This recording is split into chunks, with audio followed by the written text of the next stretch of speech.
Friends, स्वागत है आप सबका हमारे इस यूट्यूब चैनल पे।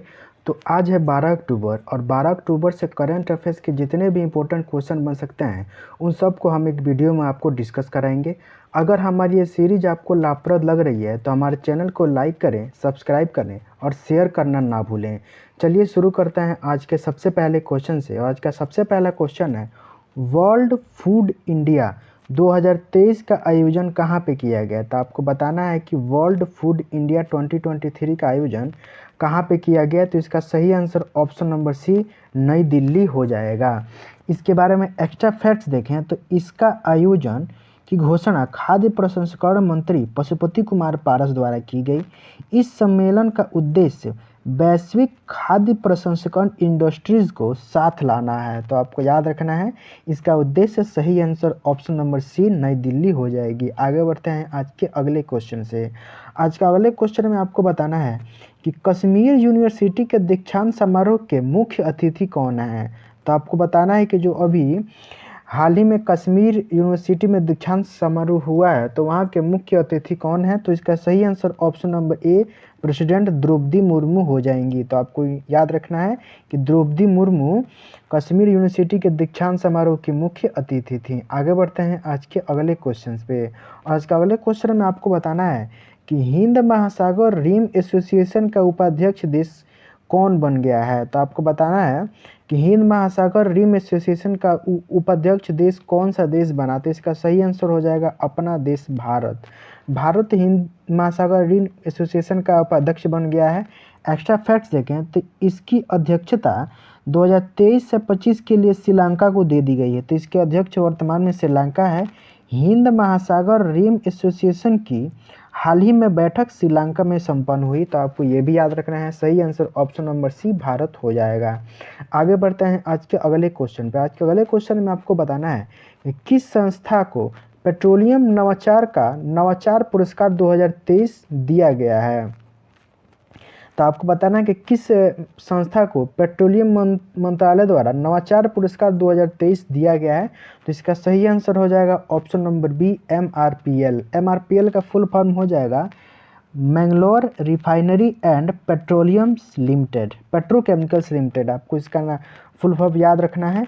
और इसके बारे में और फैक्ट्स देखें तो इस अवार्ड को हाइड्रोकार्बन के आसवन के दक्षता में पेटेंट करने हेतु MRPL को मिला है।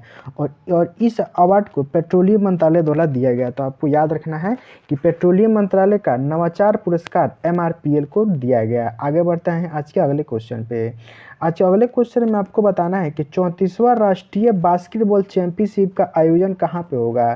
तो आपको बताना है कि 34वां राष्ट्रीय बास्केटबॉल चैंपियनशिप कहाँ होगा। तो इसका सही आंसर हो जाएगा विशाखापत्तनम। विशाखापत्तनम में राष्ट्रीय बास्केटबॉल चैंपियनशिप का आयोजन किया जाएगा। आगे बढ़ते हैं आज के अगले क्वेश्चन पे। आज के अगले क्वेश्चन में आपको बताना है कि 50 साल के भारत दक्षिण कोरिया राजनीतिक रिश्ते पर समारोह का आयोजन निम्न में से कहाँ पे हुआ। तो आपको बताना है कि जो भी वर्तमान में 50 साल भारत और दक्षिण कोरिया के राजनीतिक रिश्ते को लेकर हुआ है तो इसके लिए एक समारोह का आयोजन किया गया था। तो इसका सही आंसर हो जाएगा ऑप्शन नंबर ए, चेन्नई। चेन्नई में राजनीतिक रिश्ते भारत दक्षिण कोरिया का समारोह का आयोजन किया गया था। इस सम्मेलन में कोरिया और भारत के विभिन्न कलाकारों और नृत्यकारों द्वारा अपने अपने देश के सांस्कृतिक परंपरा का प्रदर्शन किया गया है। तो आपको याद रखना है, सही आंसर ऑप्शन नंबर ए, चेन्नई हो जाएगा। आगे बढ़ते हैं आज के अगले क्वेश्चन पे। आज के अगले क्वेश्चन में आपको बताना है कि केंद्र सरकार ने देश में युवाओं के समग्र विकास के लिए किस स्वायत्त निकाय की स्थापना को मंजूरी दी है। तो बताना है कि इनमें से किस स्वायत्त निकाय की स्थापना को मंजूरी हाल ही में केंद्र सरकार ने दी हुई है देश के युवाओं के समग्र विकास के लिए। तो इसका सही आंसर हो जाएगा ऑप्शन नंबर सी, मेरा युवा भारत, MY भारत। तो आपको याद रखना है ये MY भारत का पूरा नाम मेरा युवा भारत है।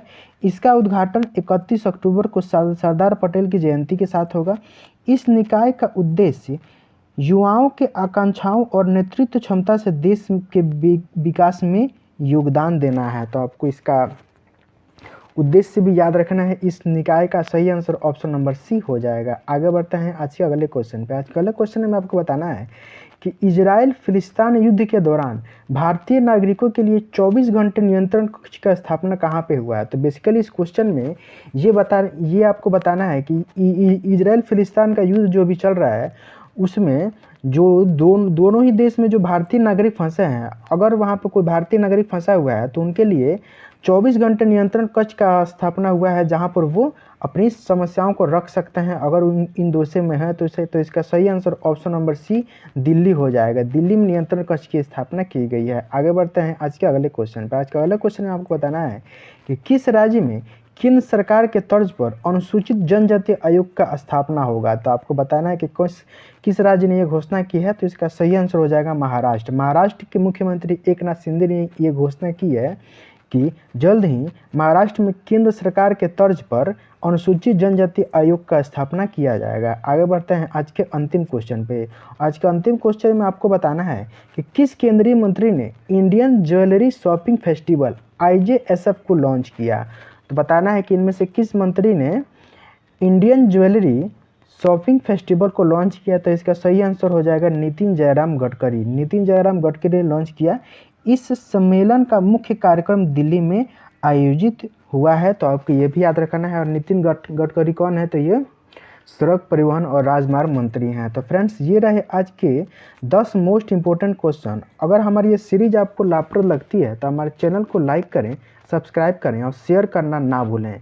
बहुत बहुत धन्यवाद।